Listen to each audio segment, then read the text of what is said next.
A vet rescues an abandoned puppy on a stormy night, cold, shaking, barely alive. He thinks he's just saved a helpless animal.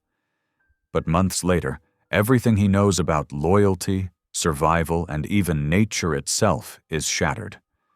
The puppy he rescued starts changing, smarter, wilder, watching him with eyes that don't seem human.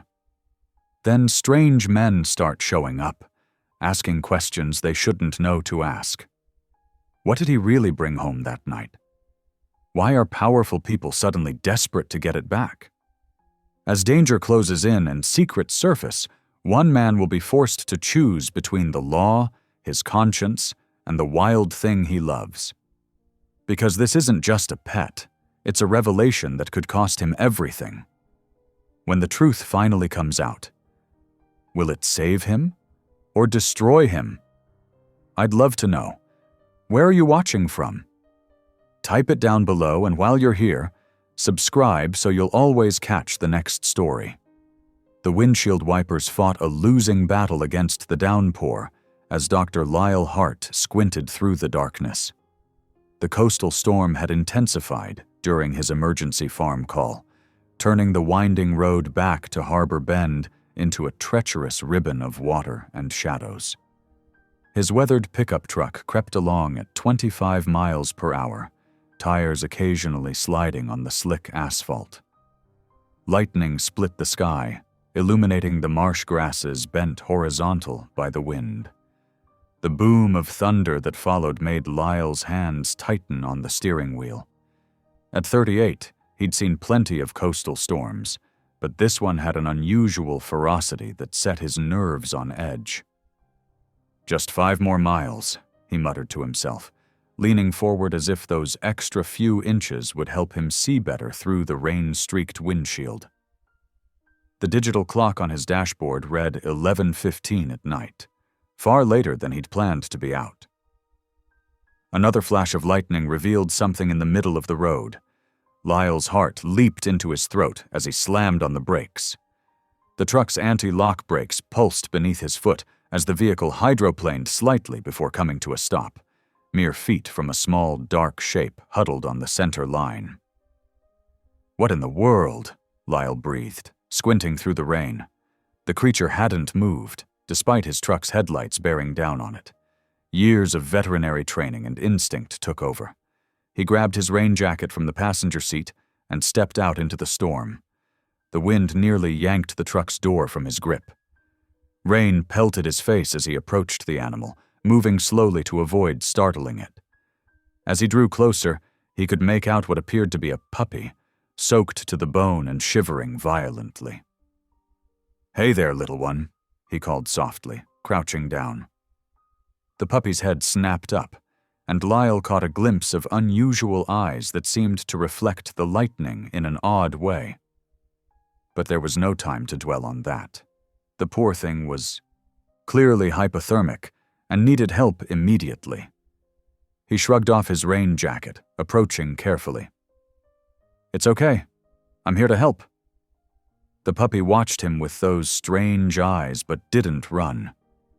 As Lyle got closer, he noticed its lanky frame and gangly limbs, likely some kind of mixed breed, he thought, though something about its proportions struck him as unusual.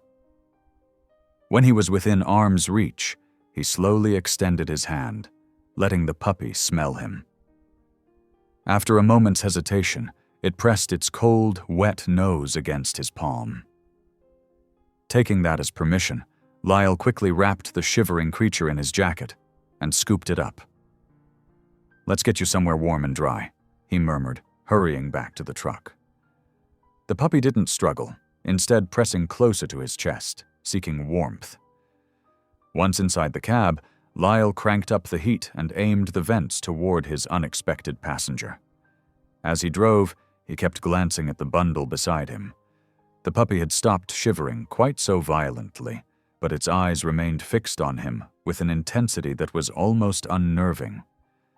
Under the dome light, they seemed to shift color, sometimes amber, sometimes an impossible shade of violet. Lyle blamed it on trick of the light and his own fatigue.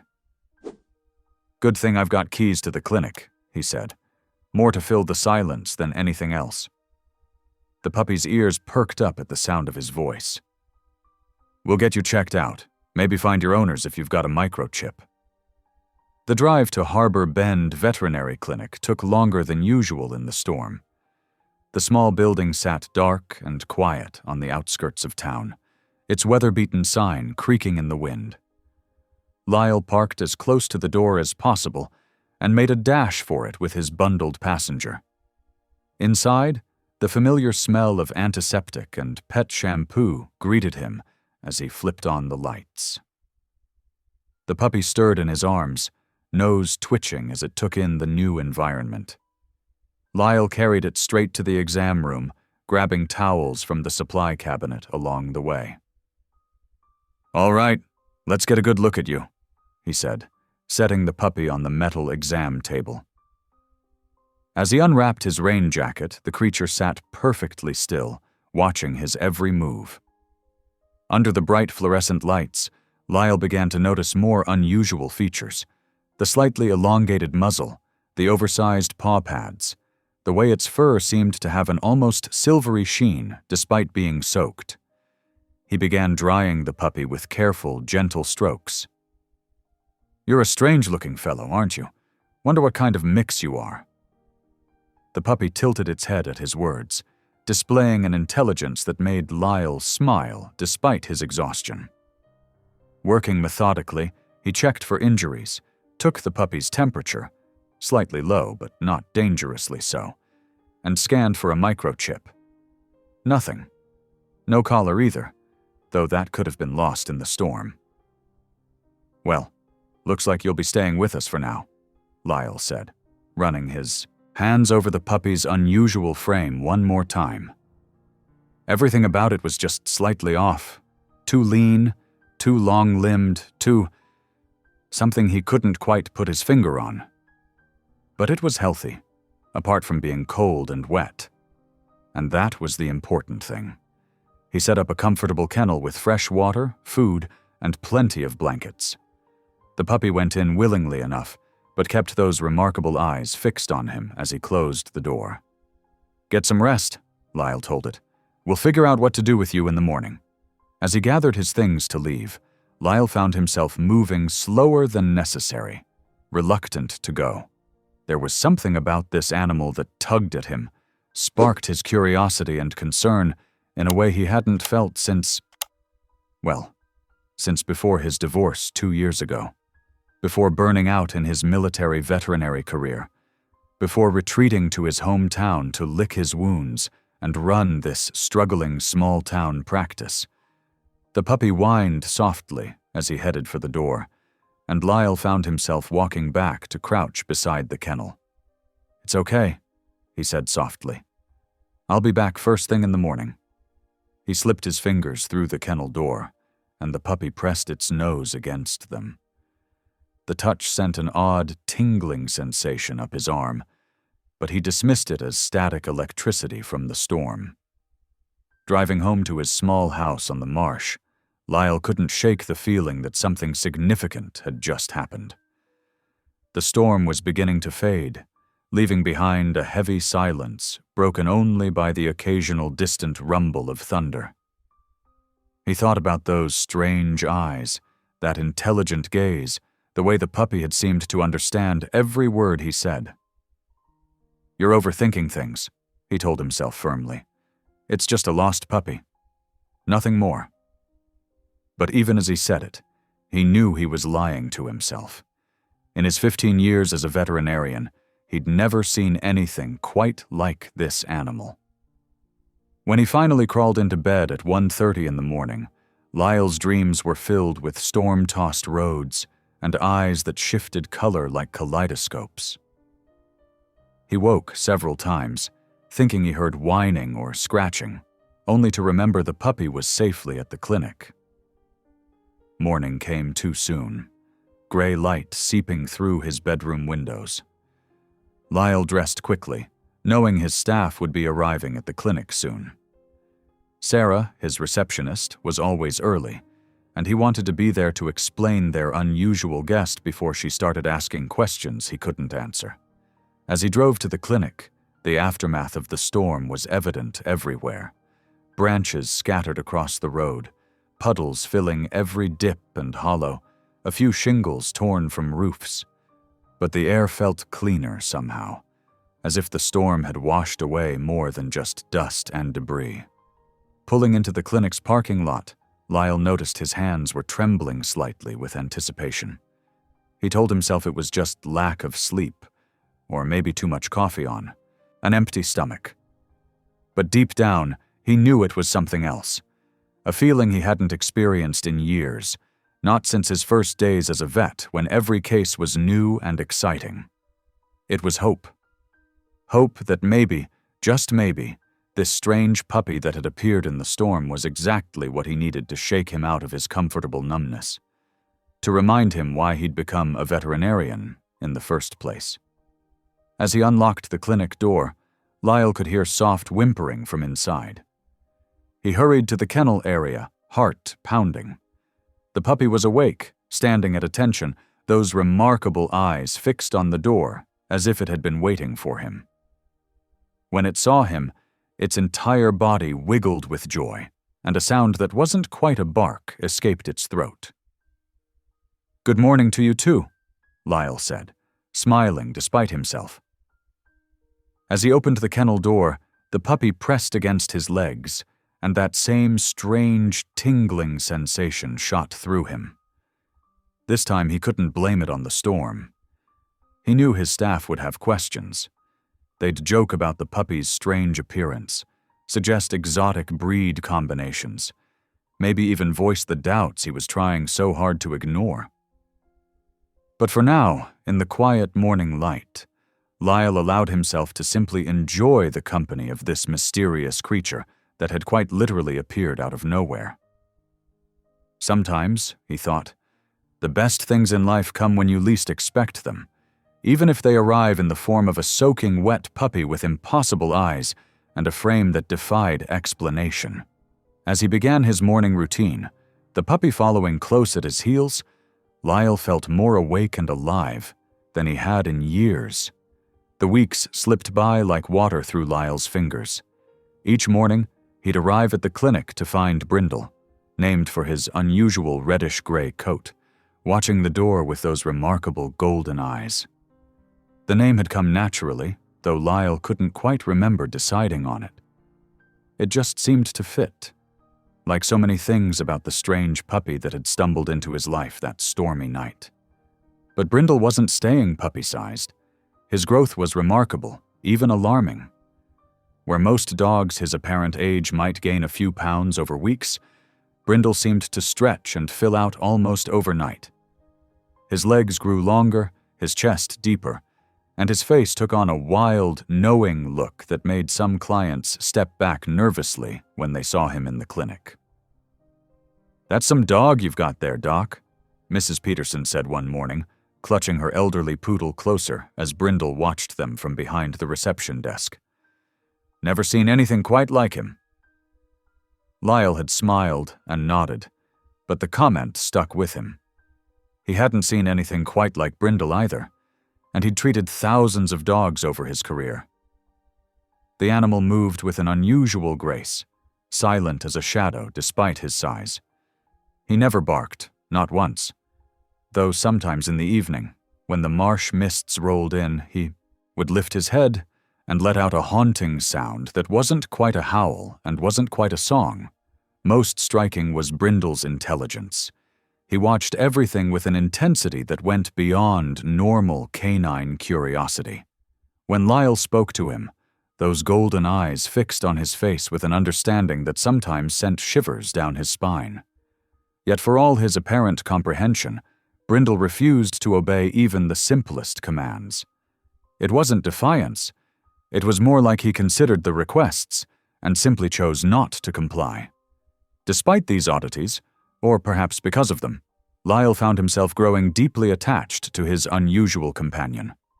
The endless empty evenings that had plagued him since his divorce filled now with quiet companionship.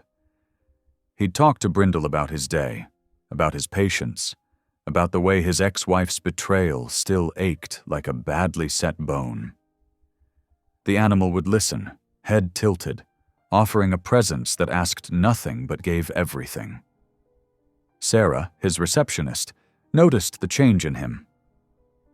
"You're smiling more," she said one morning, setting his coffee on the desk. "That crazy dog's been good for you." Lyle had to agree. The fog of loneliness that had surrounded him for so long was lifting.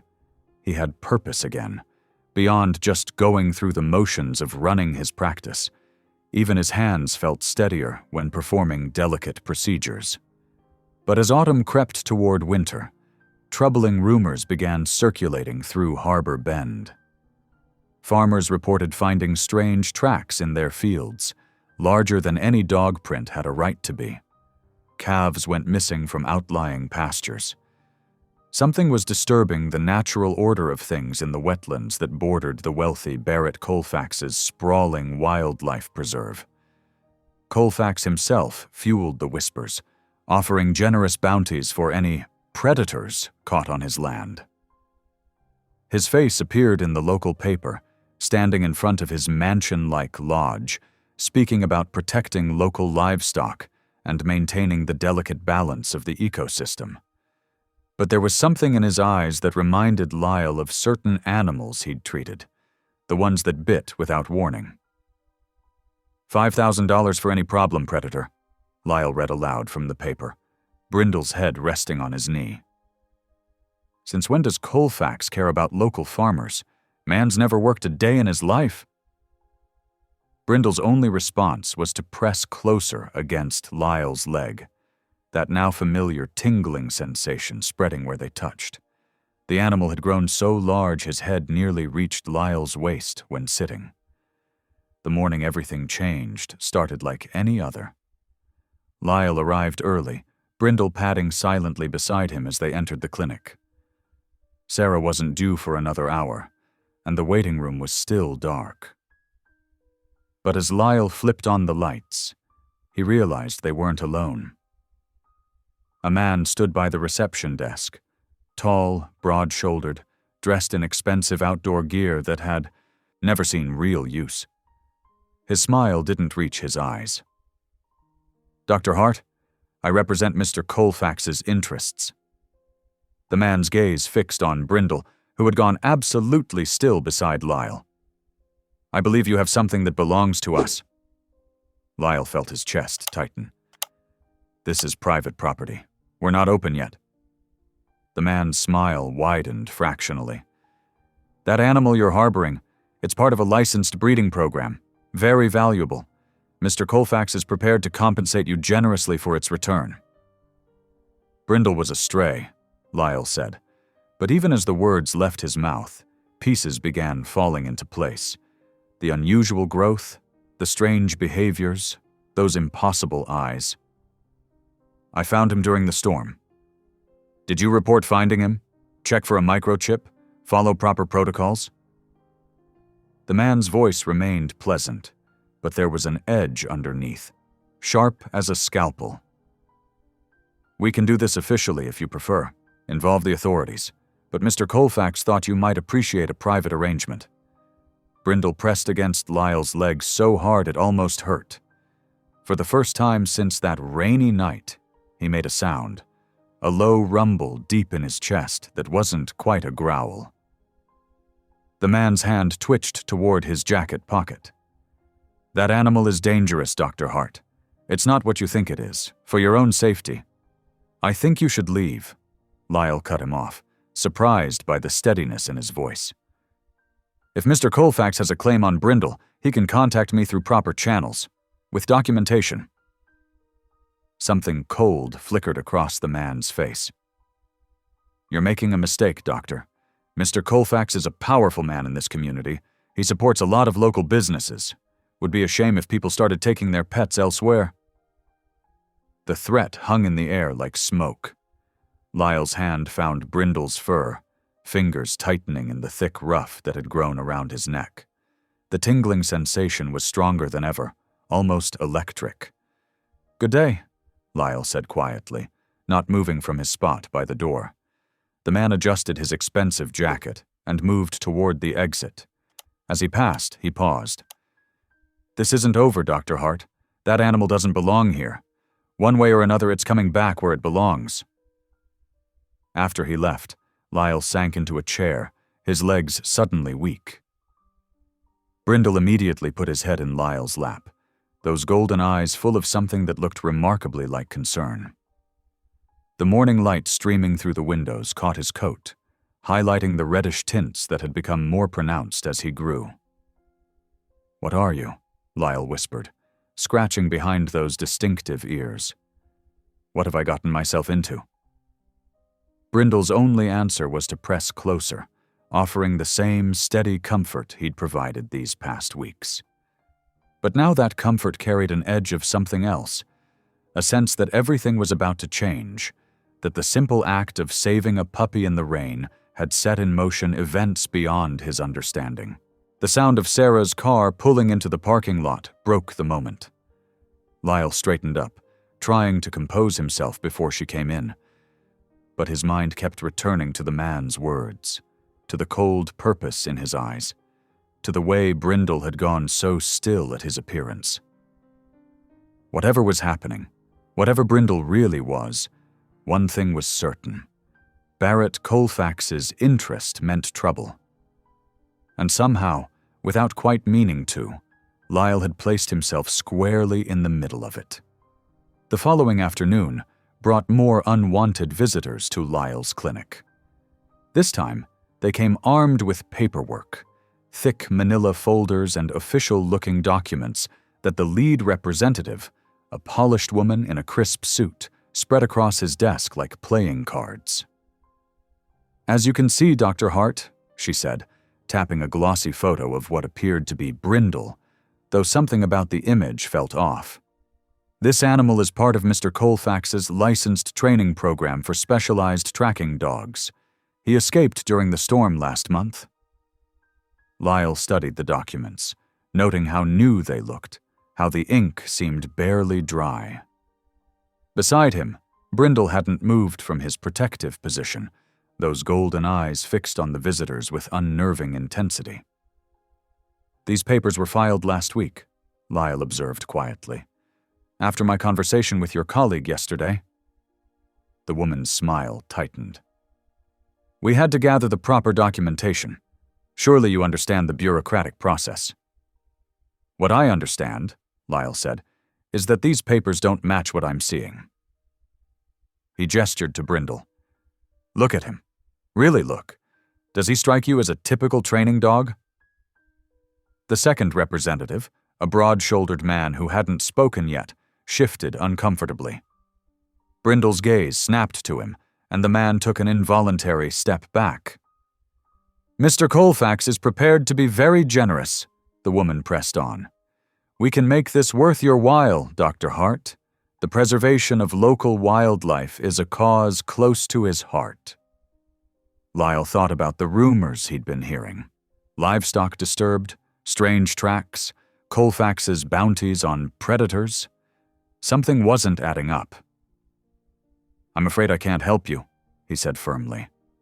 "The animal I found was clearly abandoned, possibly abused.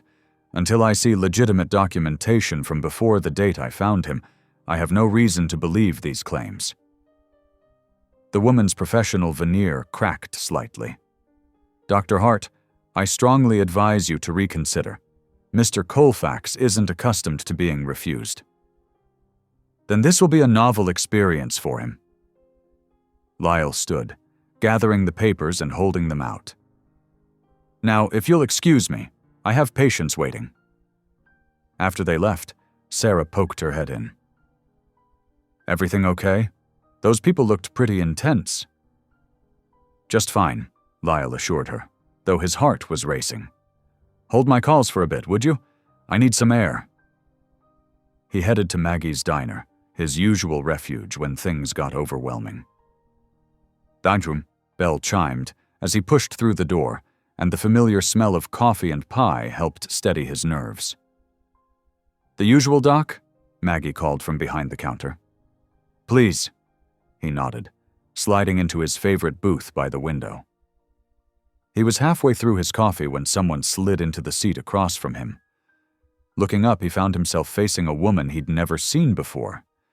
She was lean and weathered, with auburn hair pulled back severely and sharp gray eyes that seemed to catalog everything they saw. "Dr. Hart," she said, not a question. "I'm Marin Quill. We need to talk about Barrett Colfax and what you found in the rain." Lyle set down his coffee carefully. "I'm not sure what you mean." "Yes, you are." Her voice was low, intense. "That's not a dog you've got, Doctor, and Colfax isn't running any training program. He's breeding something else entirely." "You're a wildlife biologist," Lyle realized, recognizing her name from scientific papers he'd read. "The one who exposed the falsified predator counts in the Midwest." A flicker of something, pain, maybe, crossed her face. "Former wildlife biologist. These days I work independently. Less red tape, more truth. What do you know about Brindle?" "Enough to know he's in danger." She pulled out a small notebook, flipping it open to reveal detailed sketches of tracks and anatomical comparisons. "I've been tracking unusual activity around Colfax's preserve for months. Disappearances of protected species, strange genetic markers in local predator populations. Something's happening there, something illegal." Lyle leaned forward, studying the drawings. They matched things he'd noticed but hadn't wanted to acknowledge. "You think Brindle is—" "A red wolf," Marin finished. "Or at least partly. They're supposed to be extinct in this region, but Colfax has been collecting endangered predator species for years, claiming conservation. I think he's breeding them, creating hybrid animals for private hunters who want exotic trophies." The coffee in Lyle's stomach turned to ice. "That's why they want him back so badly." "That's why they can't have him." Marin's eyes met his, intense and unwavering. "I can help you prove what he is. I have contacts at a private lab that can run DNA tests discreetly, but you have to be sure you want to go down this road. Colfax isn't just wealthy, he's dangerous." Lyle thought about Brindle's intelligent eyes, his gentle nature despite his growing strength, the way he trusted Lyle completely.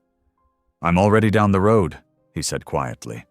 "I knew something wasn't right from the beginning. I just didn't want to see it." "Most people don't," Marin said, her voice softening slightly.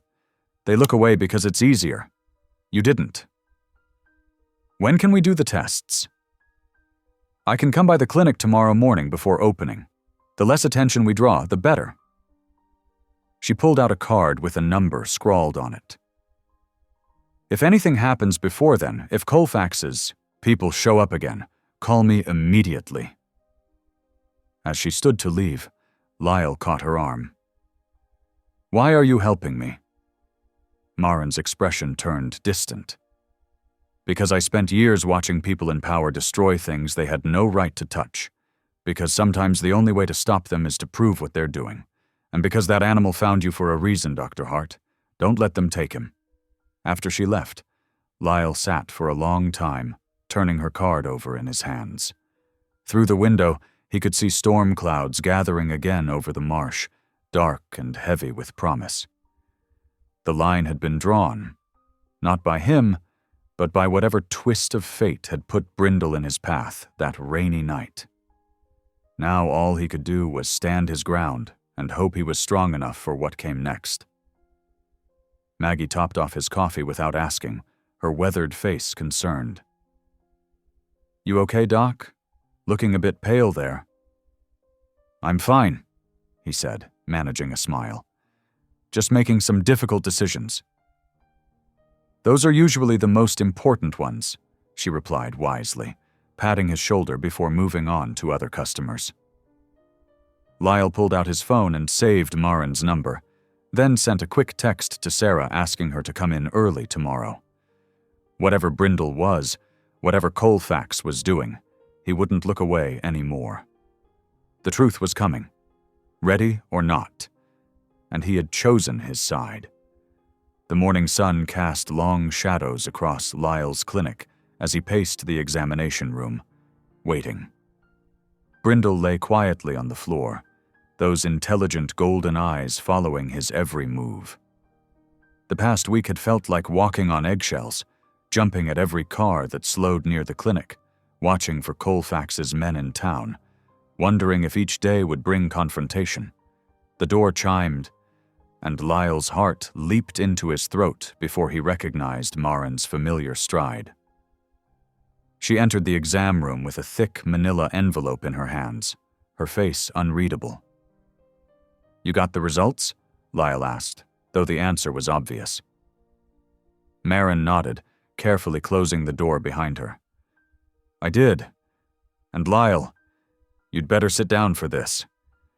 He lowered himself onto the rolling stool, absently reaching down to scratch behind Brindle's ears. The wolf, or dog, or whatever he was, pressed closer to Lyle's leg, as if sensing the gravity of the moment. "The lab ran the tests 3 times to be sure," Marin began, pulling out several pages of data and spreading them on the examination table. "There's no mistake. Brindle isn't a dog, or even a wolf-dog hybrid. He's pure Canis rufus, a red wolf, 100%. The words hit Lyle like a physical blow. He looked down at Brindle, seeing him with new eyes, the distinctive reddish-gray coat, the longer legs, the facial features he'd attributed to mixed breeding. But red wolves are practically extinct in the wild. The only populations left are in managed recovery programs. Exactly. Marin's finger traced a line of genetic markers on one of the reports. This proves what I've suspected about Colfax's operation. He's not just breeding exotic animals, he's stealing endangered species, using them for profit, and covering it up with his preserve's legitimate conservation status. Brindle rose and pressed his head against Lyle's hand, as if trying to comfort him. The gesture, so dog-like yet coming from a pure wild creature, made Lyle's throat tight with emotion. "How did he even get access to red wolves?" Lyle asked, his voice rough. "They're federally protected." "Money opens a lot of doors," Marin said grimly. "And Colfax has connections in places that should be above corruption. He probably bribed someone in one of the breeding programs, got his hands on a few wolves, and started his own illegal operation. The puppies would be worth a fortune to the right buyers. And now we have proof." Lyle looked at the papers scattered across the table, each one a nail in Colfax's coffin, and potentially their own, if they weren't careful. "More than proof," Marin agreed. "We have living evidence. Brindle's existence threatens everything Colfax has built. The preserve's hunting rights, their funding, their reputation. It all depends on maintaining the illusion of legitimate conservation work." Lyle stood, running his hands through his hair in frustration. That's why they were so insistent about getting him back. They're not just covering up the breeding program, they're protecting their whole operation. "It gets worse," Marin said quietly. "Look at this genetic profile. Brindle isn't just any red wolf. He's pure lineage, possibly from one of the original wild populations. Do you understand what that means?" "He's irreplaceable," Lyle whispered, watching as Brindle padded across the room to look out the window, his posture alert and watchful. A living link to a nearly extinct species. And proof that Colfax has access to protected breeding lines. If this gets out, every conservation project he's involved with will be investigated. His entire network could collapse. The weight of responsibility settled over Lyle like a heavy blanket.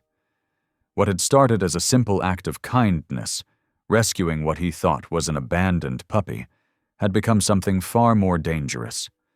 He'd unwittingly stepped into the middle of a criminal enterprise, one that wouldn't hesitate to eliminate threats to its existence. "What do we do now?" he asked, though part of him already knew the answer. Marin gathered the reports carefully, securing them back in the envelope. "We document everything. I have contacts in wildlife enforcement who can be trusted, but we need to build an airtight case before we move. One mistake, and Colfax's lawyers will bury us. And Brindle? Needs to be protected at all costs. Marin's gray eyes softened as she watched the wolf. He's not just evidence anymore, Lyle. He's hope. Hope that maybe we haven't destroyed everything wild and precious in this world. Lyle moved to stand beside Brindle at the window, watching the morning light play across the marsh grass beyond the parking lot. The wolf leaned against his leg, a gesture of trust that felt even more profound now that Lyle understood who he really was. I won't let them take him, Lyle said firmly. Whatever happens, whatever it costs me, I'll keep him safe. We'll keep him safe, Marin corrected, coming to stand on Brindle's other side. You're not in this alone anymore. The three of them stood there in silence, watching the world outside. Lyle felt the familiar comfort of Brindle's presence, but now it was tinged with both wonder and fear. The creature beside him wasn't just a rescued animal anymore. He was a living secret, a key to exposing corruption, and a reminder of everything wild and pure that needed protecting. Sarah's voice came through the intercom, making them all jump. Dr. Hart, your 8 o'clock appointment is here. Time to get back to normal, Lyle said, though nothing felt normal anymore. At least on the surface. Marin nodded, tucking the envelope into her bag. I'll start making calls, setting things in motion. Keep your phone close. And Lyle... She paused at the door, her expression serious. Be careful. Knowledge like this, it changes everything.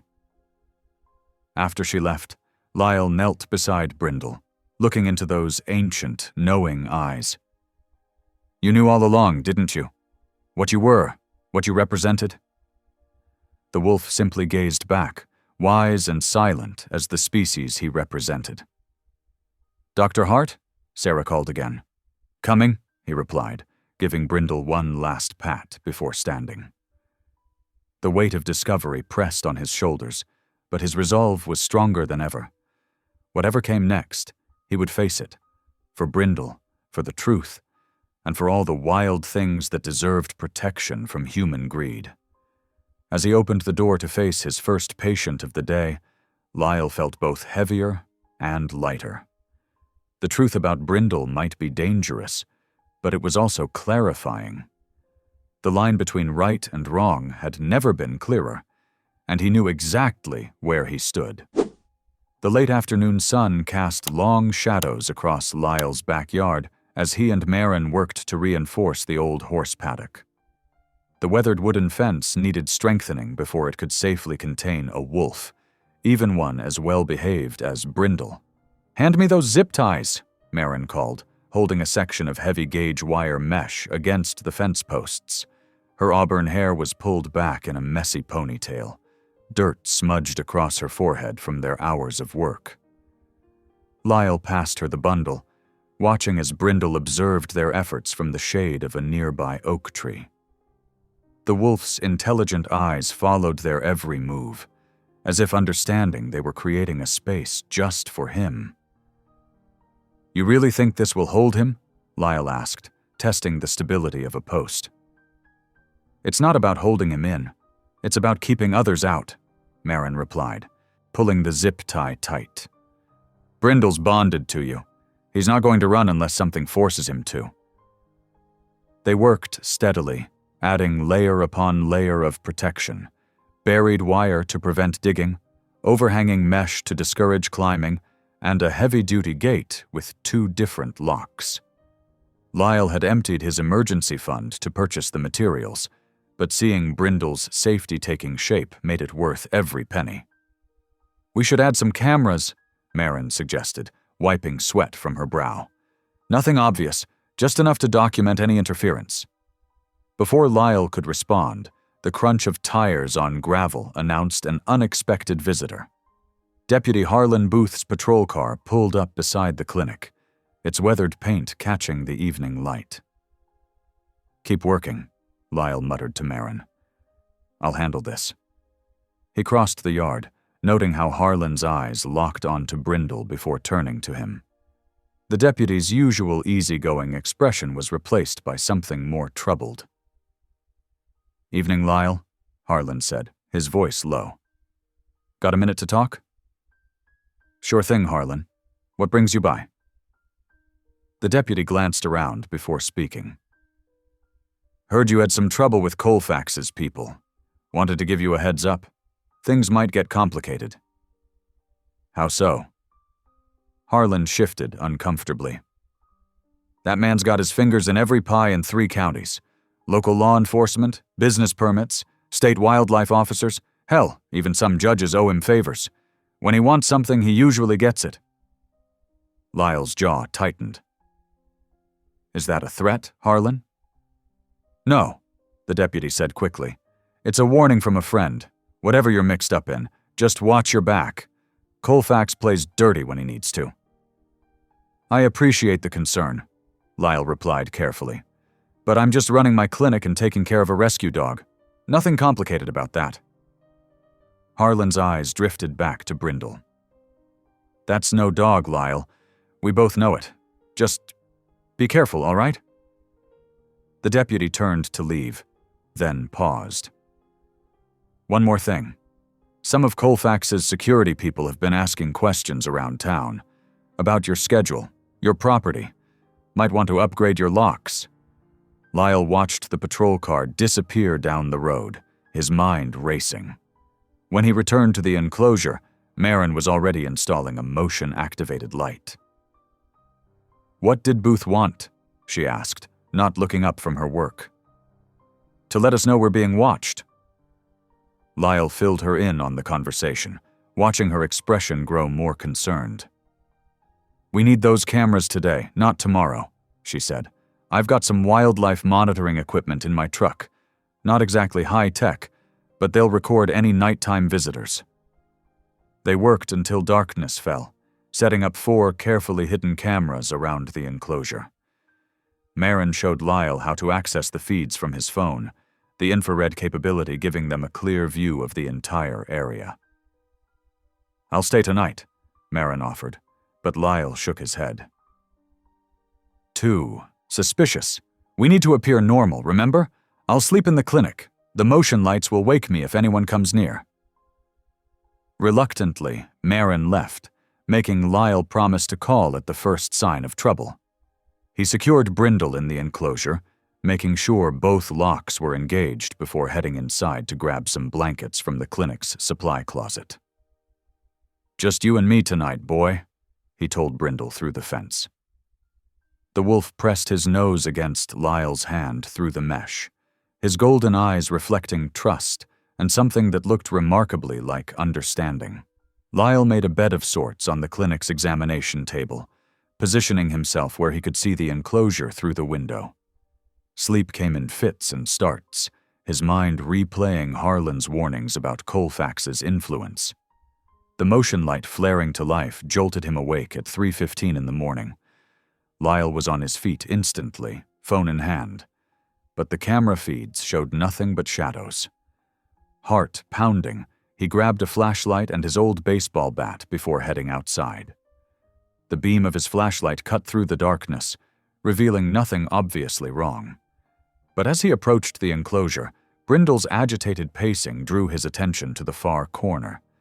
There, partially hidden by shadows, a clean slice gaped in the wire mesh, a deliberate cut that would have allowed someone to reach inside.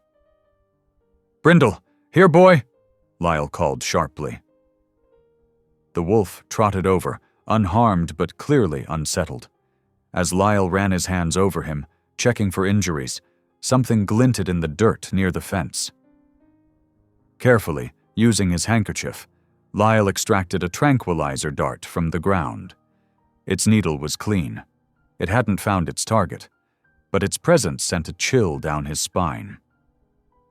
This wasn't just surveillance or intimidation. Someone had tried to take Brindle tonight. His hands shaking slightly, Lyle called Marin. "They made their first move," he said when she answered. "We need to rethink our security plan." "I'm on my way," she replied without hesitation. "Don't touch anything else. We need to document everything." Lyle ended the call and sat down heavily beside Brindle's enclosure. The wolf pressed against the fence beside him, offering silent comfort as they waited for Maren in the pre-dawn darkness. The reality of their situation was finally, fully clear. This wasn't just about protecting a rare animal anymore. They were in a fight against people who would stop at nothing to keep their secrets buried. As the motion light clicked off, plunging them back into darkness, Lyle made a silent promise to both Brindle and himself. No matter what it took, no matter who came after them, he would keep this remarkable creature safe. The price of failure was too high, not just for Brindle, but for all the wild things that deserved protection from human greed and corruption. The sun was barely cresting the horizon when Maren arrived, her truck loaded with additional security equipment. She took one look at the tranquilizer dart Lyle had carefully preserved, and her expression hardened. "This isn't amateur work," she said, examining the dart with gloved hands. "This is professional-grade wildlife control equipment. Expensive stuff." Lyle ran his hands through his hair, exhaustion and worry etched on his face. "Can we trace it?" "Maybe. But first, I want to do a thorough check on Brindle. If they've been this close, we need to make sure they didn't mark him somehow." They moved Brindle into the clinic's examination room. The wolf remained unusually calm as Maren ran her hands methodically over his body, checking for any signs of tampering. When she reached his left shoulder, she paused. "There's something here," she murmured, parting the thick reddish fur. "Lyle, can you bring the scanner?" Under the bright examination lights, Maren guided the handheld scanner over the spot. A small green light blinked on the device's screen. "Just as I thought. There's an old tracking chip here, but it's not one of the standard ones." She leaned closer, examining the scarred tissue around the implant. "This is high-end research equipment, the kind used in university studies." Lyle frowned. "But why would Colfax's people use university equipment?" "They wouldn't." Maren's eyes lit up with recognition. "This is older, way older. Hand me my tablet." Her fingers flew over the screen as she accessed research databases. 3 years ago, Coastal Carolina University ran a red wolf tracking program. They were documenting pack movements, breeding patterns, the whole 9 yards. The program was making headlines for its success in monitoring the wild population. What happened? That's the strange part. The program just stopped, mid-semester. The official story was lack of funding, but... She pulled up another document.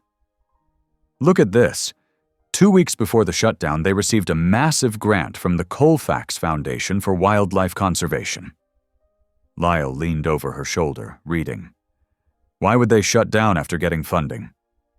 "Exactly." Maren's voice was grim. "And here's where it gets interesting. The lead researcher, Dr. Sarah Chen, filed a formal complaint about funding interference right before the program ended. She claimed someone was using their tracking data to locate wolf dens." Brindle whined softly, pressing against Lyle's leg. Looking down at those intelligent golden eyes, Lyle felt sick. "They were using the research to find and steal wolf pups." "Not just steal them," Maren corrected. "Based on Brindle's age and this chip, he was probably part of one of the last documented litters.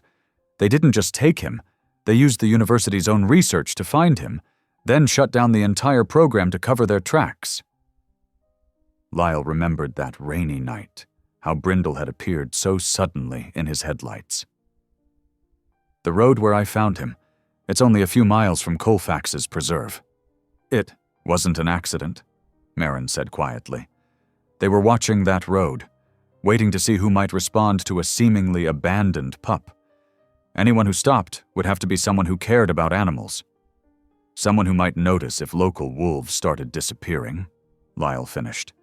"They were testing me. And now they know you're not going to look the other way."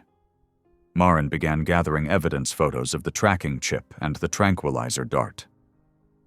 We need to contact Dr. Chen. If she's willing to talk, her testimony could help build a case. If we can find her, Lyle pointed out, after what happened to her research, already on it. Marin pulled up another screen. She's working at a private conservation center in Oregon now, very low profile. She glanced at her watch. It's not too early on the West Coast. Want to make a call? Lyle nodded, but before they could dial, his clinic phone rang. The caller ID showed Colfax Preserve. He put it on speaker. Dr. Hart? Barrett Colfax's smooth voice filled the room. I heard there was some trouble at your clinic last night. Attempted break-in? As a prominent member of this community, I wanted to offer my security team's assistance. Lyle met Marin's eyes, saw his own anger reflected there. That's very generous, Mr. Colfax, but we've already reported it to the police. Of course. Still, these things can be so unsettling. Perhaps we could meet. Discuss your concerns over lunch? My treat. I appreciate the offer, but I'm quite busy with patients today. Another time then. Colfax's tone remained pleasant, but there was an edge to it now. Do be careful, Dr. Hart. Small towns can be dangerous places for people who don't understand local customs. The line went dead. Marin was already typing on her tablet. Adding that to our evidence file. Thinly veiled threats are still threats. Lyle knelt beside Brindle, scratching behind his ears. The wolf leaned into his touch, but his eyes remained fixed on the window, alert for danger. Let's call Dr. Chen, Lyle said firmly. The sooner we expose what's really happening at that preserve, the safer everyone will be. Marin nodded, pulling up the contact information.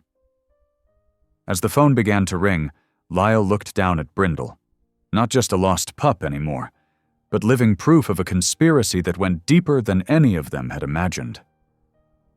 The wolf met his gaze steadily, and Lyle made a silent promise. This time, the truth wouldn't be buried. The phone continued to ring on speaker, each tone echoing in the quiet clinic. What they'd discovered changed everything. Brindle wasn't just a rescued animal anymore. He was evidence of systematic corruption, of wildlife trafficking disguised as conservation. The question now wasn't just about protecting one wolf, but about exposing a network that had already silenced a university research program. Marin's tablet pinged with an incoming email. Dr. Chen's assistant, she explained, scanning the message. She's in the field right now, but can video conference this afternoon. She looked up at Lyle. Think you can clear your schedule? For this, absolutely. He glanced at his appointment book. I'll have Katie reschedule my routine checkups. This can't wait. Brindle pressed against his leg again, as if sensing the gravity of the situation. The morning light streaming through the clinic windows caught his reddish coat, highlighting the wild beauty that had nearly been lost to human greed. Each new piece of evidence made it clearer. They weren't just fighting for Brindle's future, but for the survival of his entire species. The morning after their discovery about Brindle's origins, Lyle arrived at his clinic to find 2 state veterinary board inspectors waiting at the door. Their black suits and stern expressions seemed out of place against the weathered charm of his small-town practice. Dr. Hart, we've received several concerning reports about practices at your facility. The taller inspector held up a badge. We'll need to conduct an immediate review. Lyle's stomach tightened, but he kept his voice steady. Of course, come in. For 3 hours, they combed through every corner of his clinic. They scrutinized his medical records, questioned his staff, and examined his equipment with unprecedented thoroughness. Katie, his receptionist, watched with growing anxiety as they photographed even minor scuffs on the examination tables. Dr. Hart, the shorter inspector said, Can you explain these discrepancies in your controlled substance logs? Lyle looked at the papers they thrust forward. The numbers didn't match his records at all. These aren't my logs, he said firmly. My originals are right here. He pulled out his meticulously maintained books. These are the copies submitted to the board last week, the inspector countered. Are you suggesting someone falsified them? Before Lyle could respond, his phone buzzed with a news alert. His blood ran cold as he read the headline. Local vet under investigation. Multiple complaints surface.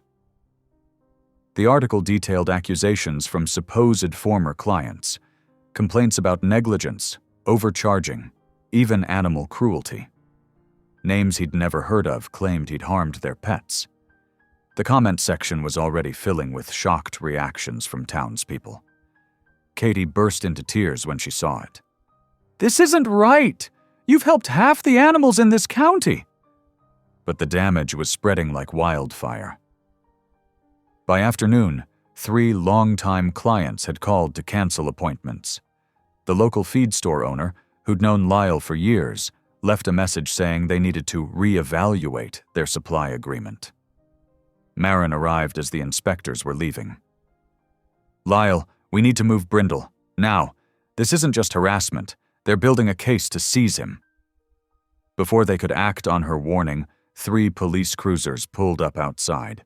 Deputy Booth stepped out first, followed by officers Lyle didn't recognize. Their hands rested meaningfully on their weapons. "Dr. Hart." Booth wouldn't meet his eyes. "We have a warrant to seize a dangerous animal being harbored on these premises." "Dangerous?" Lyle's voice rose. "Brindle hasn't hurt anyone. This is about Colfax trying to hide what he's done." "Sir, step aside." One of the other officers moved forward. "The animal has been deemed a public safety risk." "He's evidence of criminal activity," Marin interjected, stepping between them and the door to the kennel area. "You can't just take him." The scene devolved quickly. As Lyle tried to block their path, an officer stumbled, or pretended to stumble, against him. Suddenly, Lyle found himself slammed against the wall, hands wrenched behind his back. "Assaulting an officer," the man announced loudly. "You're under arrest." Through the chaos, Lyle caught a glimpse of Booth's face. The deputy looked sick, but he didn't intervene as they led Lyle to a cruiser. The holding cell at the station was cold and smelled of disinfectant. Lyle sat on the hard bench, head in his hands. Everything he'd built, his reputation, his practice, it was crumbling in a matter of hours. And Brindle, what would happen to him now? Hours passed. The fluorescent lights buzzed overhead, marking time with their steady hum. Finally, footsteps approached. 5 minutes, a voice said, and Booth appeared at the cell door. The deputy's face was lined with guilt. "I can't do this anymore," he said quietly. "What's happening to you? It's wrong. All of it." He glanced over his shoulder, then pulled something from his pocket. A small flash drive. "What's that?" Lyle asked. "Dashcam footage. Been collecting it for months every time I saw something that didn't sit right out at the preserve." Booth's voice was barely above a whisper. "Illegal traps, night transport of animals, Colfax's men destroying evidence. It's all there." Lyle stared at the tiny device. "Why are you showing me this now?" "Because I've watched that man destroy good people for 20 years, watched him buy his way out of every consequence." Booth's hands shook slightly. "I helped him do it. Told myself it was just the way things worked here. But seeing what they're doing to you, I can't live with it anymore." He slipped the drive through the bars. "My resignation letter's already on the chief's desk. I'll testify to everything I've seen, everything I helped cover up. It's time somebody stood up to him." Lyle closed his fingers around the drive. "This could cost you everything." "Already has." Booth managed a weak smile. "But maybe it'll help save what matters." After Booth left, Lyle sat holding the flash drive, feeling its weight, not just of data, but of 2 decades of secrets finally coming to light. In the cold cell, with his world in pieces around him, he felt something unexpected. Hope. The drive represented more than just evidence. It was proof that even in a system, corrupted by money and power, conscience could still prevail. That truth, no matter how deeply buried, had a way of surfacing. A guard appeared. "Your lawyer's here." Lyle stood, carefully tucking the drive into his sock. The fall had been hard and fast, but maybe, just maybe, they finally had what they needed to expose everything Colfax had worked so hard to hide.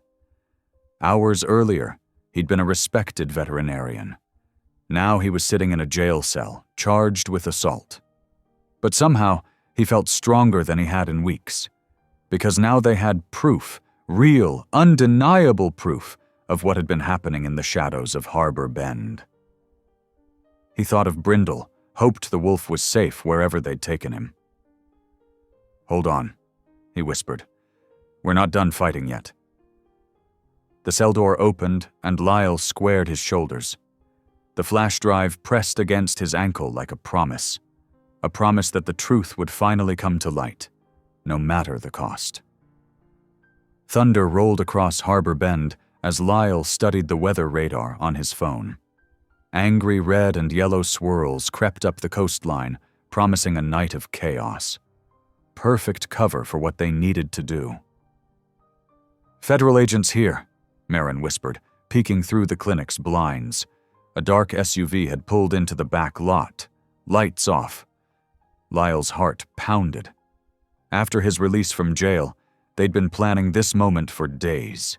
The flash drive from Booth had gone straight to the U.S. Fish and Wildlife Service, triggering an investigation. But with Colfax's influence reaching into state offices, they couldn't wait for official channels. Agent Sarah Chen stepped into the clinic, shaking rain from her jacket. "Storm's moving faster than predicted. We've got maybe 3 hours before it hits full force." "Enough time?" Lyle asked. "Has to be." She handed him a folder. "These are federal transport papers. If anyone stops you, you're moving an injured wolf under my authority. But let's hope it doesn't come to that." Booth appeared in the doorway, his face grim. "Colfax's men are mobilizing. Just intercepted radio chatter. They know something's up." Lyle moved to the kennel area where Brindle waited. The wolf's golden eyes tracked him, understanding in their depths. Over the months, their connection had grown deeper than Lyle could explain. Now, everything depended on trust. "Ready, boy?" Lyle opened the kennel door.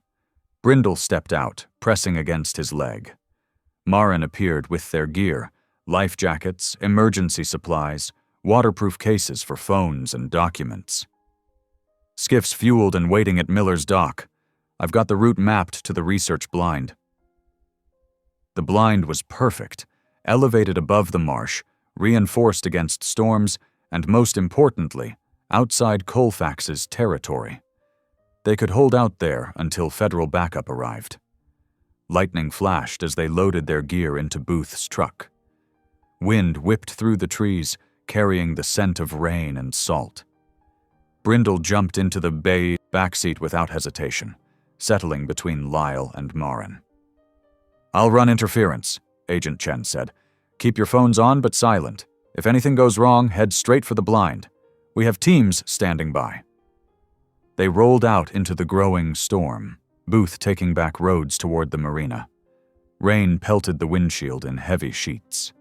Through the darkness, Lyle caught glimpses of other vehicles moving, trucks he recognized from Colfax's preserve. "They're positioning to cut us off," Booth muttered, turning down a narrow lane that wound through marsh grass. "Hold on." The truck bounced over rutted ground.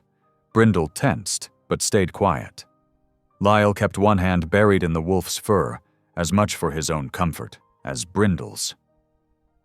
Marin checked her phone. "Water's rising faster than expected. We need to get to that skiff before the low roads flood." Lightning split the sky, illuminating the marina ahead, and 3 trucks parked at its entrance.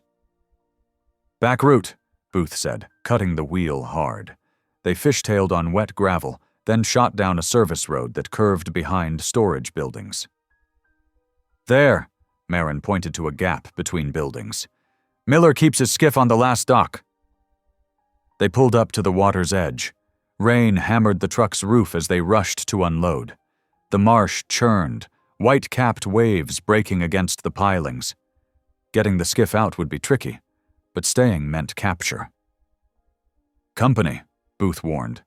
Headlights appeared at the marina's main entrance. Lyle grabbed their supplies while Marin untied the skiff. Booth provided cover with his truck, but it wouldn't last long. The wind howled, driving rain sideways. "Brindle, come!" The wolf leaped from the truck to the dock, then into the skiff in one fluid motion.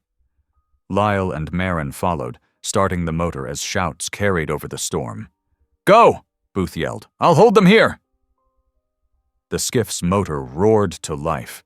Marin steered them away from the dock as flashlight beams cut through the darkness. A shot rang out, pinging off the water nearby. "Keep down!"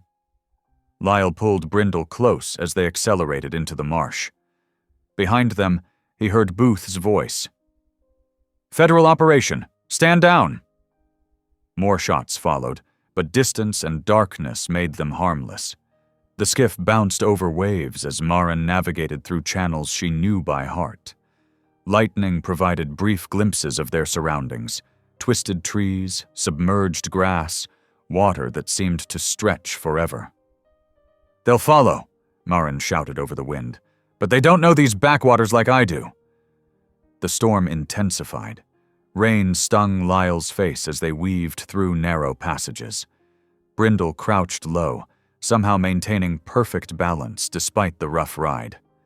Water sloshed over the gunnels with each wave. Lyle's phone buzzed. "Agent Chen. Backup delayed by flooding. Hold position when you reach blind. We'll extract at first light." "Great," Lyle muttered.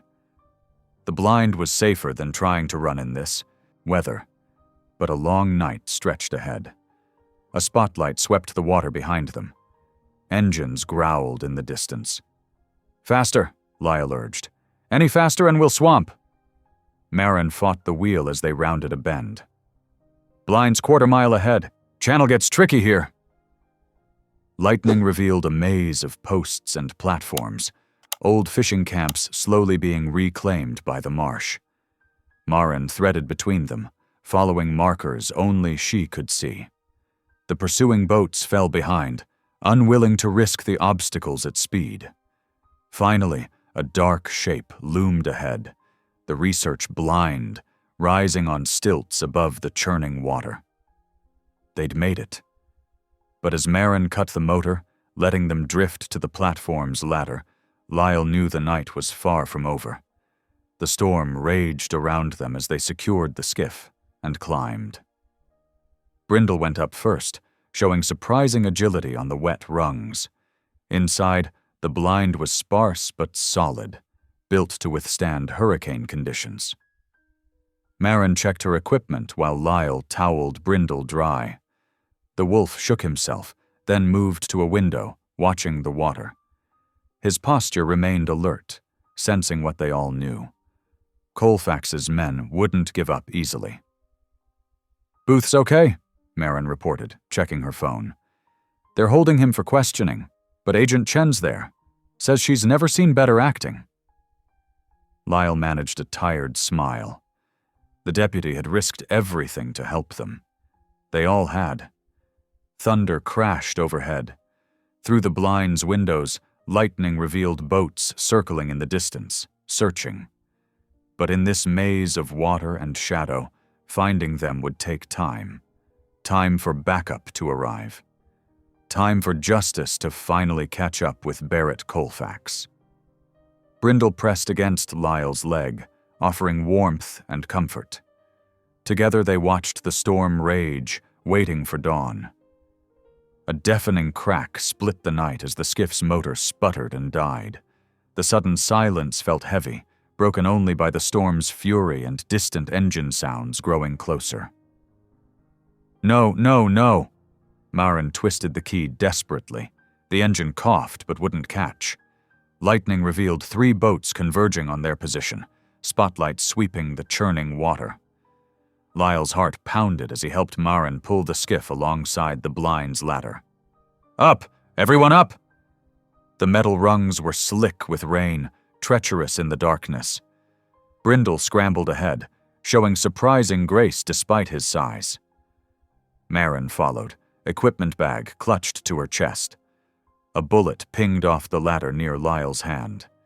He flinched but kept climbing, adrenaline drowning out the fear. More shots followed, the attackers firing blind in the storm. Inside the blind, they crouched low beneath the windows. The small structure creaked and swayed in the wind. Rain drummed against the metal roof, almost drowning out the approaching boats. "Radio's in my bag," Maren whispered, fumbling with wet zippers. "If we can get coordinates to Chen—" Footsteps thundered on the walkway, outside. Brindle's hackles rose, a low growl building in his throat. Lyle pressed a hand against the wolf's side, willing him to stay quiet. The door burst open. Barrett Colfax stood silhouetted against the storm, rain dripping from his expensive hunting jacket. A high-powered rifle gleamed in his hands. "Dr. Hart," Colfax's voice carried the same artificial warmth it had in their previous encounters. "Quite a chase you've led us on, but this ends now." Lyle rose slowly, positioning himself between Colfax and the others. His mind raced, searching for options. The tranquilizer gun was still holstered at his hip, loaded with the dose they'd prepared for moving Brindle safely. "It does end tonight," Lyle agreed, keeping his voice steady. "But not how you think. We have proof of everything. The illegal breeding program, the wolf killings, all of it." Lightning flashed, illuminating the cold fury in Colfax's eyes. "Proof? You have nothing but a mutt and conspiracy theories. My lawyers will bury any accusations before they reach a courtroom." Behind Lyle, he heard Maren's quiet movements. She was trying to reach the radio without drawing attention. He needed to keep Colfax talking. "Why?" Lyle asked, genuine curiosity mixing with his fear. "You have more money than you could spend in 10 lifetimes. Why risk everything to hunt endangered animals?" "Risk?" Colfax laughed, the sound harsh against the storm. "I built this preserve from nothing. Everything within its borders belongs to me, including that wolf." His rifle shifted slightly, targeting Brindle. "The world runs on power, Doctor. Those who have it make the rules." Thunder boomed overhead, closer now. The storm was intensifying, wind howling through gaps in the blind's walls. Through the windows, Lyle saw orange flames sprouting among the marsh grass. Lightning had ignited the reeds. "You're wrong," Lyle said, his hand inching towards the tranquilizer gun. "The world runs on balance. Every time someone like you destroys something precious, others rise to protect what remains." Colfax's smile vanished. "Spare me the ecological sermon. Step aside and let me take what's mine." He raised the rifle. Several things happened at once. Maren's voice cut through the storm, shouting coordinates into the radio. Brindle lunged forward with a snarl, and Lyle drew the tranquilizer gun in one smooth motion. Colfax swung his rifle toward the charging wolf, but before he could fire, Lyle squeezed the trigger. The dart struck Colfax's forearm with a soft thwack. The preserve owner staggered, confusion replacing anger on his face. He tried to lift the rifle again, but his arms wouldn't respond. The powerful sedative worked quickly, designed to drop a full-grown wolf. "You," Colfax slurred, stumbling backward. His heel caught the blind's railing. For one suspended moment, he teetered on the edge. Lyle lunged forward, trying to grab him, but Colfax's weight was already shifting. The man toppled, backwards, vanishing into the storm-tossed water below. "Man overboard!" Lyle shouted to the boats below. "Southeast corner!" Flashlight beams converged on the water. One of Colfax's men dove in, fighting the current to reach his boss. They managed to pull him into a boat, unconscious but breathing. The fire was spreading now, orange flames reflecting off the clouds. But over the storm's rage, they heard new sounds. Helicopter rotors, emergency sirens. Agent Chen's backup had finally arrived. Lyle sagged against the wall, exhaustion hitting him like a physical weight. Brindle pressed close, offering silent support. Marin's hand found his shoulder, squeezing gently. "You okay?" she asked. Lyle nodded slowly. The rage he'd carried since discovering Colfax's operation had burned away, leaving something calmer in its place. He'd had the chance for revenge but chose justice instead. That felt right. "They're coming," Marin said, watching rescue boats approach through the smoke and rain. "It's really over." Lyle scratched behind Brindle's ears, earning a soft whine of contentment. "Yeah," he agreed, "but something new is just beginning." The storm raged on, but its fury seemed distant now. They had won, not through violence or vengeance, but through courage and restraint. As emergency lights pierced the darkness, Lyle held on to that truth, letting it warm him against the cold. Dawn crept over the marsh, painting the sky in soft pinks and golds. The storm had finally passed, leaving behind a landscape transformed by water and fire. Emergency lights still pulsed through the lingering mist as rescue teams and federal agents swarmed the area.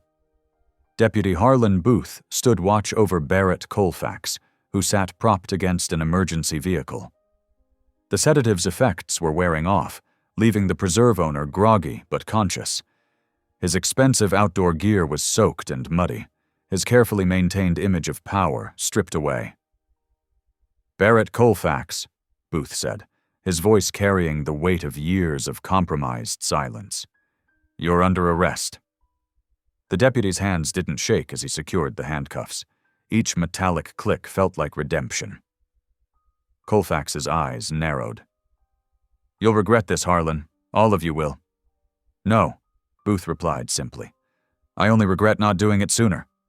Federal agents moved with practiced efficiency through Colfax's offices and research facilities.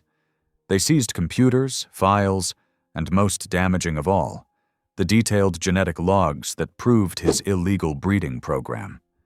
Years of meticulous record-keeping meant to track his successes, now documented his crimes.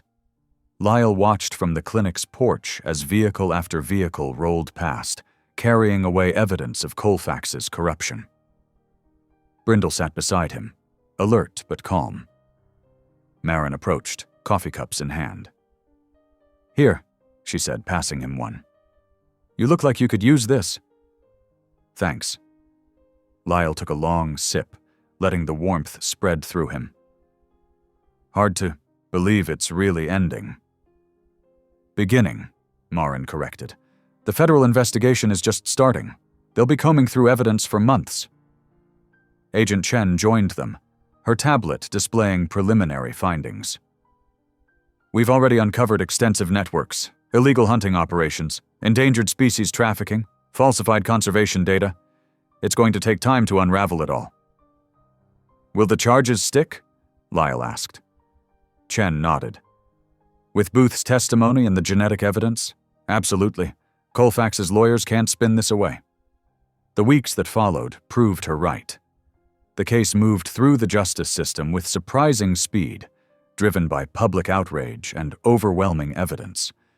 Marin's research provided the foundation, revealing how Colfax had systematically destroyed wolf populations while pretending to protect them. In the courthouse, Lyle sat through days of testimony. He watched Booth take the stand, the deputy's voice steady, as he detailed years of covered-up violations. The man's courage in facing his own complicity moved many in the gallery to tears. Colfax's empire crumbled piece by piece. His preserve was placed under federal control. His hunting licenses were revoked.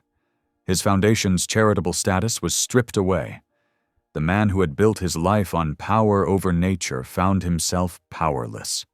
When the verdicts were read, Lyle felt no triumph, only relief. The judge's words sealed Colfax's fate. Guilty on all counts, with sentences to run consecutively. He would spend the rest of his life in prison. Outside the courthouse, reporters clustered around Marin and Booth. Lyle slipped away quietly. His own vindication, the dropping of all charges against him, mattered less than what needed to happen next. The reintroduction site lay deep in protected wilderness, far from human interference.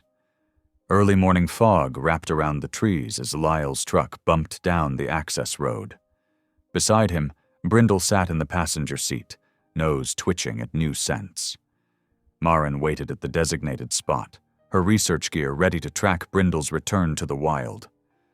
They had discussed this moment for weeks, both knowing it was right, but dreading it all the same. "The pack we've been monitoring is nearby," she said softly. "They'll accept him. He's young and strong. Exactly what they need." Lyle nodded, unable to speak past the tightness in his throat. He opened the truck door, and Brindle jumped down. The wolf's golden eyes met his, filled with an intelligence that had never been anything but wild. "Go on," Lyle whispered. "This is where you belong." Brindle hesitated, taking a step towards the trees, then looking back. Lyle's heart ached, but he stayed still. This wasn't about his needs anymore. A distant howl echoed through the morning air. Brindle's ears pricked forward. He threw his head back and answered, his voice pure and strong. The sound spoke of freedom, of wildness, of things humans could protect, but never truly own. Then Brindle turned and loped into the forest. His reddish-gray coat blended with the shadows until he was gone, vanished into the world that had always been his true home. Marin's hand slipped into Lyle's. "You did good," she said quietly. Lyle squeezed her fingers, feeling the rightness of this ending. His need to save Brindle had saved something in himself, his faith in justice, in purpose, in the power of choosing what was right over what was easy. "Yeah," he agreed. "We all did." They stood together as the sun rose higher, turning the fog to gold. Somewhere in the distance, a chorus of howls rose, Brindle's voice joining with his new family. The sound carried no sadness, only the wild joy of belonging. Lyle listened until the howls faded into the morning peace. His heart felt full and clear, like a sky after storm clouds pass. He had found his own belonging in this fight for justice, his own restoration in letting go. The forest before them held its secrets and its wild hearts, as it always had. But now it held something more, the promise that there would always be those who would stand against corruption, who would fight to protect the balance of things, not for power or profit, but because it was right. Lyle and Marin walked back to the truck together, leaving Brindle to his freedom. The wolf wouldn't need them anymore, but they would remember him, and the way he had changed their lives, for all their days to come. The seasons turned like pages in a well-worn book. Spring rains gave way to summer sunshine, and the clinic's fresh paint covered the last visible signs of that stormy night. Inside, Lyle worked with renewed energy, his practice slowly rebuilding its reputation through honest work and genuine care. The storm damage had left its marks, a slightly crooked sign, a new section of roofing, but these imperfections only made the place feel more authentic. Like Lyle himself, the clinic had weathered its trials and emerged stronger. Marin became a frequent presence, her expertise blending seamlessly with Lyle's veterinary practice. Together, they launched a wildlife medicine program, treating injured animals and educating the community about local species. Their partnership grew both professional and personal, built on shared values and mutual respect. Deputy Booth, now retired from the force, would stop by with coffee and conversation. The weight of his past choices seemed lighter now, replaced by the quiet satisfaction of having finally stood up for what was right. His presence reminded them all that redemption was possible. The townspeople's attitudes shifted gradually. Where once there had been suspicious whispers, now there were respectful nods. Local farmers brought their animals without hesitation, and children pressed their noses against the clinic windows, hoping to glimpse the recovering wildlife in the back pens. Lyle found himself smiling more easily these days. The heavy cloud of his divorce and subsequent struggles had lifted, replaced by a sense of purpose he'd thought lost forever. In saving Brindle, he had saved something in himself, a belief in justice, in second chances, in the power of standing firm when it mattered most. Every now and then, reports would come in of wolf sightings in the protected areas. Though he never knew for certain if any were Brindle, these stories always brought a quiet joy to Lyle's heart. The autumn air carried a crisp bite as Lyle's truck wound up the mountain road. Beside him, Maren studied a GPS tracker, her auburn hair catching the early morning light. They were heading to the Highland Refuge, a protected area where several red wolf packs had been successfully reintroduced. "Just over this ridge," Maren said softly, pointing to a clearing ahead. "His pack has been thriving here." They parked and walked to an observation point, their boots crunching on fallen leaves. The valley stretched below them, wild and untamed, exactly as it should be. Mist clung to the treetops, creating a dreamlike atmosphere that made Lyle's heart ache with both joy and longing. Movement caught his eye, a flash of reddish-gray fur against the green. There, on the distant ridge, stood Brindle. Even from this distance, Lyle recognized the wolf's distinctive stance, that watchful intelligence that had captured his heart months ago. The wolf's coat gleamed healthy and thick, his frame strong and confident. He wasn't alone. Several other wolves moved through the underbrush behind him. "He's where he belongs," Maren whispered, squeezing Lyle's hand. Lyle felt tears prick at his eyes, but they weren't tears of sadness. Pride swelled in his chest as he watched Brindle lift his head and vanish into the forest with his pack. This was what true rescue meant, not possession, but liberation. In letting Brindle go, Lyle had found his own freedom from past wounds and doubts. The wolf's disappearance into the wild felt right, like the final piece of a puzzle sliding into place. Lyle understood now that some bonds grew stronger in release rather than in holding on. The journey back to Harbor Bend took several hours, giving Lyle time to reflect on everything that had led to this moment. As night settled over the coastal town, he pulled into the clinic's gravel parking lot. The building's weathered sign creaked gently in the evening breeze.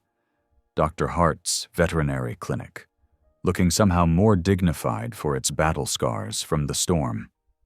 Inside, Lyle went through his evening routine, checking on the overnight patients, a cat recovering from surgery, 2 rescue puppies waiting for forever homes. His movements were steady now, purposeful. The tremor that had plagued his hands since the divorce had finally stilled. As he stood at the back door, completing his final rounds, a sound carried on the night wind made him pause. A wolf's howl, distant but clear, echoed across the marshlands. Lyle smiled, knowing it wasn't just any wolf's call. It was nature's reminder that truth and justice had prevailed. The sound spoke of wild freedom, of things set right. The world felt bigger somehow, full of possibility rather than regret.